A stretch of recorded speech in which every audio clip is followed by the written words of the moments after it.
দাদা দাদা আমাকে একটু হাসপাতালে নিয়ে চলুন না। চেনা নেই জানা নেই একটা সুন্দরী মেয়েকে আমি হাসপাতালে নিয়ে যাবো কেন? বাড়িতে আমার বউ আছে, দুটো বাচ্চা আছে। আমার বউ তো কই কোনোদিন কোনো পুরুষের দিকে চোখ তুলে তাকায় না।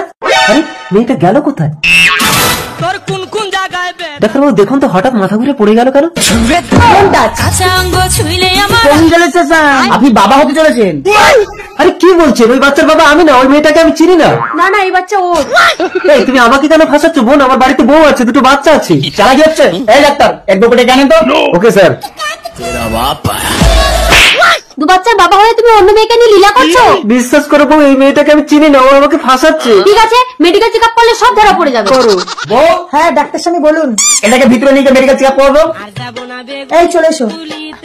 ম্যাডাম, আমার বউ যদি প্রেগনেন্ট হয় তাহলে বুঝবেন এই বাচ্চা আপনার স্বামী। ডাক্তার স্বামী এটাকে ভালো করে চেক আপ করে দেখলাম, এর বাবা হওয়ার কোনো ক্ষমতাই নেই। ও বউ, আমার তো বাবা হওয়ার ক্ষমতা নেই, তাহলে তোমার দুটো বাচ্চা কি করে হলো?